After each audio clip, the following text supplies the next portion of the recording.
కేంద్ర ప్రభుత్వం ఎన్నో సంవత్సరాల విరామం తరువాత జనగణనలో కులగణన చేపట్టాలని నిర్ణయించడాన్ని బీఆర్ఎస్ పార్టీ తరపున స్వాగతిస్తున్నాం. వెంటనే జనగణనతో పాటు కులగణన చేపట్టాలని కేంద్రాన్ని డిమాండ్ చేస్తున్నాం.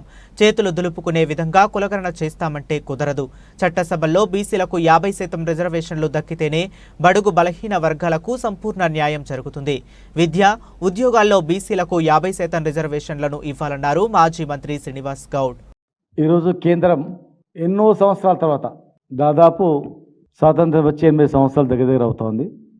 ఇన్ని సంవత్సరాల తర్వాత ఇప్పుడు బడుగు బలహీన వర్గాల వాళ్ళ ఉద్యమాలకు తలొగ్గి దేశవ్యాప్తంగా ఎక్కడ చూసినా బీసీలకు అన్యాయం జరుగుతుంది, అణచివేత ఉంది, గౌరవం లేదు.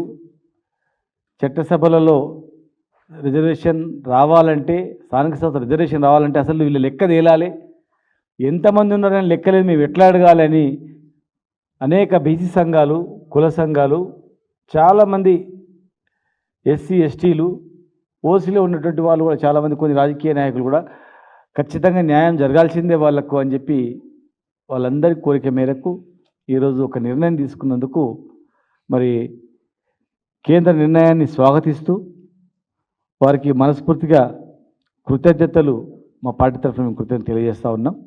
కానీ ఇది కులగణనలో, జనగణనలో కులగణన పెట్టడము ఇది గొప్పగా మేము చేసినాం బీసీలకు అని చెప్పి చేతులు దులుపుకుంటే కాదు. 11 సంవత్సరాల తర్వాత ఇప్పుడు దేశవ్యాప్తంగా ఇక్కడ బీఆర్ఎస్ పార్టీ ఆధ్వర్యం మేమందరం కూడా తమిళనాడు పోయి అక్కడ స్టడీ చేసి తమిళనాడు నుంచి అనేక అంశాలు దేశవ్యాప్తంగా ఈ మోడల్ ఉండాలని చెప్పి మాట్లాడడం, ఇక్కడ బీసీ సంఘాలు కూడా అడగడం, తప్పని పరిస్థితుల్లో చేయాలని చెప్పి అలా చేయడం, ఏది ఏమైనా వారికి స్వాగతిస్తూ దీన్ని వెంటనే చేయాలని చెప్పి మేము డిమాండ్ చేస్తూ ఉన్నాం. వెంటనే మొదలు పెట్టాలి. తర్వాత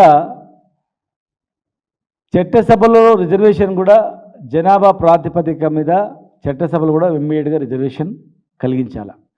జనగణన చేసినా అయిపోయింది, ఇంత సంఖ్య ఉందని చెప్తే కాదు. మాకు కావాల్సింది గౌరవం దక్కాల్సింది చట్టసభలలో రిజర్వేషన్ వచ్చినప్పుడే, హక్కు వచ్చినప్పుడు మాత్రమే గౌరవం దక్కుతుంది. కనుక జనాభా ప్రాతిపదిక మీద విద్య, ఉద్యోగాల్లో రిజర్వేషన్ ఇవ్వాలి. రిజర్వేషన్ రాజకీయంగా చట్టసభలో కూడా 50% రిజర్వేషన్ ఇమ్మీడియట్ కలిగించాలి. 50% ఎప్పుడైతే విద్యా, ఉద్యోగము, చట్టసభల్లో రిజర్వేషన్ కల్పిస్తారో, ఇమ్మీడియట్గా కలిగిస్తామని చెప్పి మీరు తీర్మానం చేస్తారో అప్పుడు సంపూర్ణంగా ఈ ప్రజలు మిమ్మల్ని నమ్ముతారు. ఖచ్చితంగా మరి ఎవరు చేయని నిర్ణయాన్ని మీరు చేసినందుకు ఈ బడుగు బలహీన వర్గాల వాళ్ళు కూడా మీ వెంట ఉండడానికి అవకాశం ఉంటుంది. కేవలం కులగణన చేసి మాత్రమే అయిపోయిందంటే కాదు. దీంతో పాటు నెక్స్ట్ క్యాబినెట్లో ఇవి కూడా మేము ఇస్తాం అని చెప్పినప్పుడు మాత్రమే మాకు నమ్మకం కలుగుతుందని చెప్పి మరి బీజేపీ నాయకులు కూడా, ఓబీసీ నాయకులు, బీజేపీ నాయకులు కూడా బీసీ వ్యక్తిని ప్రధానమంత్రి చేసినామని చెప్పుకోవడం కాదు, వెంటనే బీసీ మంత్రిత్వ శాఖను కూడా ఏర్పాటు చేయాలి. ఒక అడుగు మరి ముందు వేసారు, ఒక బీసీలకి చేసినామని.